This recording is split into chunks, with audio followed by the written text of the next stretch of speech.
வணக்கம். சிவாய நம. திருச்சிற்றம்பலம். நாளைக்கு அக்ஷய திருதி. நாளைக்கு ஞாயிற்றுக்கிழமை மதியம் அக்ஷய திருதி ஆரம்பித்து திங்கட்கிழமை அன்று மதியம் வரைக்கும் அக்ஷய திருதி இருக்குது.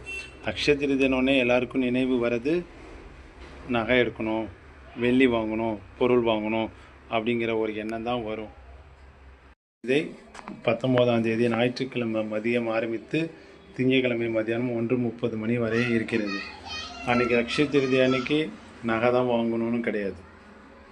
அக்ஷய திருதி அன்னைக்கு நம்ம தான தர்மங்கள் நிறையா பண்ணலாம். அக்ஷய திருதி அன்னைக்கு நம்ம எது செய்தாலும் பல மடங்கு பலனை திருப்பி தரக்கூடியது தான் அக்ஷய திருதியை. அதை தான் இப்போ நகை வாங்கணும் அது வாங்கணும்னு சொல்லி மாற்றிட்டாங்க. அன்னைக்கு நம்மளால் முடிந்த வரைக்கும் ஏழை எளிய மக்களுக்கு அன்னதானம் பண்ணலாம், வஸ்திர தானம் பண்ணலாம்.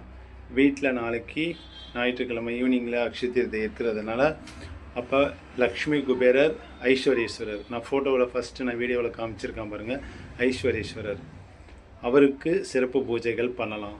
செல்வங்களை தரக்கூடியது ஈசன் ஐஸ்வர்யேஸ்வரர். அவர்கிட்டேருந்து லக்ஷ்மியும் குபேரனும் வாங்கி தான் நமக்கு கொடுக்குறாங்க. அதுதான் அந்த ஃபோட்டோவில் இருக்குது, வீடியோவில் ஃபஸ்ட்டு பாருங்கள். அதனால் நம்மளால் முடிந்த வரைக்கும் வீட்டில் சுமங்கலி பெண்களை வர வைத்து அவங்களுக்கு குடிப்பதற்கு சாப்பிட்றதுக்கு ஏதாச்சும் இனிப்புகள் கொடுத்துட்டு தாலிக்கயிறு, மஞ்சள், குங்குமம், முடிந்தால் வசதி இருந்தால் ஒரு புடவை இல்லைன்னா ஜாக்கெட்டு பிட்டு அந்த மாதிரி நம்ம அடியவர்களுக்கு நம்மளால் முடிந்த வரைக்கும் தான தர்மங்கள் பண்ணலாம்.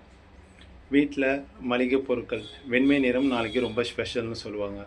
அந்த வெண்மை நிறமான சர்க்கரை, உப்பு, அரிசி, இந்த மாதிரி பொருட்கள், பால், இந்த மாதிரி பொருட்கள்லாம் வீட்டில் வாங்கி வச்சு மளிகை பொருட்களும் நம்ம வீட்டில் வாங்கினோம்னா நம்ம வீட்டில் மளிகை பொருட்கள் எப்போவுமே தங்கு தடை இல்லாமல் இருக்கும் அப்படிங்கிறது ஒரு ஐதீகம். இதை முடிந்த வரைக்கும் நம்ம எல்லாருமே ஃபாலோ பண்ணலாம். நகை தான் வாங்கணும் அப்படிலாம் கிடையாது. ஆலயங்களுக்கு சென்று இறைவனுக்கு சிறப்பு பூஜைகள் பண்ணலாம். நாளைக்கு எல்லோரும் பூஜை பண்ணும்போது ஒரு சொம்பு தண்ணீர் சுவாமிக்கு முன்னாடி வச்சு வழிபாடு பண்ணுங்கள். ஏன்னா இப்போ சம்மர் டைம், வெயில் காலங்கிறதுனால நமக்கு தண்ணீர் ரொம்ப முக்கியம். அதை வைத்து வழிபாடு பண்ணும்போது நமக்கு மழைப்பொழிவு ஏற்படும், மழை வேணும் அப்படின்னு இறைவனை வேண்டுங்க. கண்டிப்பாக இந்த வெயில் தாக்கத்தை குறைக்கிறதுக்கு மழையும் பொழியும், நம்ம ஐஸ்வர்யேஸ்வரர் அருளும் பெருகும், அக்ஷய திருதியையும் வழிபாடு பண்ண மாதிரி இருக்கும். இது அடியேன் நேத்ராலீஸ்வரர் அர்ச்சகர் சிவா, திருச்சி.